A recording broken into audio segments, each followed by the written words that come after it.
Hello बच्चों, let's read out the question first. A series RLC circuit contains a 222 ohm resistor, a 1.40 microfarad capacitor, and a 0.125 Henry inductor.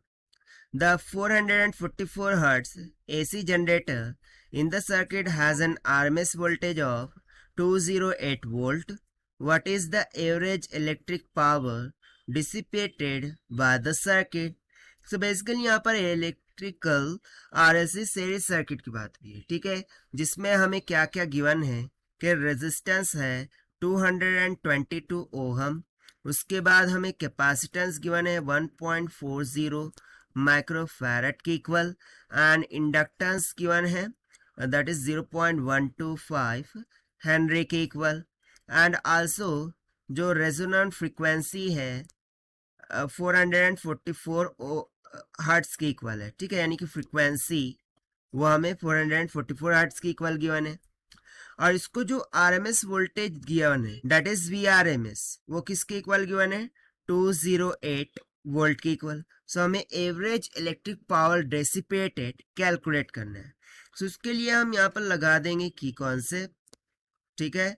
सो की concept में हम क्या use कर लेंगे, formula of average power that is P average, this will be equals to V R M S divided by Z का square into R. अब यहाँ पर R V R M S तो मालूम है, बट जेड हमें पता है कि नहीं, सो हमें जेड कैलकुलेट करना होगा। So Z will be equals to, Z क्या होती है, impedance of the circuit, this will be equals to resistance that's whole square plus in bracket xc minus xl का होल स्क्वायर। बट यहाँ पर हमें xc और xl फाइंड करना होगा, तो चलिए सबसे पहले वही फाइंड कर लेते हैं। सो xc हो जाएगा 1 बाय ओमेगा इंटू सी के, it will be equals to 1 by 2 pi f into C. So this will be equals to 1 upon 2 into pi रख देंगे 3.14, मल्टीप्लाई बाय फ्रिक्वेंसी रख देंगे 444, ठीक है, मल्टीप्लाई बाय कैपेसिटेंस कितनी है 1.40 माइक्रो, यानी कि 10⁻⁻⁶ हो जाएगा। सो इसको कैलकुलेट कीजिए, एक्सी हमें कितना मिल जाएगा 256.17 ओहम की इक्वल, ठीक है, ये एक्सी आ गया है। अब एक्सेल भी इसी तरीके से फाइंड कर लेते हैं। So XL this is equals to 2 pi F into L हो जाएगा, ओमेगा एल होता है, सो 2 पाई एफ एल हो गया।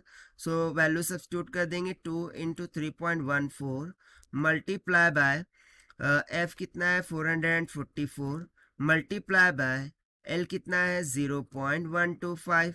सो इसको मल्टीप्लाई कीजिए, XL will be comes out equals to 348.59 ohm की इक्वल। सो इसको हम 54 बोलेंगे, ठीक है। अब इन वैल्यूज को यहाँ सब्स्टिट्यूट कर देंगे। So z will be comes out equals to under root of r का स्क्वायर, r कितना है 222 का होल स्क्वायर, प्लस xc कितना आया है 3। ओके, सो बेसिकली एक्सेल यहाँ पर ग्रेटर आया एज कम्पेयर टू xc। क्या कर सकते हैं, सिंपली xc की वैल्यू सब्स्टिट्यूट कर देंगे। xc कितना है 256.17 माइनस एक्सेल कितना है 348.54, ठीक है, और इसका होल स्क्वायर। सो बेसिकली ये निगेटिव वैल्यू आएंगी, बट स्क्वायरिंग की वजह से वो पॉजिटिव हो जाएंगी। सो देखिए after simplifying and solving z comes out equals to 9500.029 ohm की इक्वल आ जाएगा, ठीक है। बट हमें बेसिकली कैलकुलेट करना क्या था यहाँ पर, dissipated average electrical power. So उसका फॉर्मूला लगा देंगे that is P average, this will be equals to V R M S. So V R M S हमें गिवन था that is 208 divided by Z का स्क्वायर, यानी कि 9500.029 का whole square multiply by resistance 222। So इसको जब हम multiply and simplify करते हैं, so approximately P average will comes out equals to 166 watt. ठीक है, और यही हो जाएगा हमारा final required answer for this question, जो कि हमने सॉल्व किया by using the conceptual formula of P array से। Now let us take the option. Option B will become correct. So this is the required solution. I hope you understood well. Best of luck. Thank you.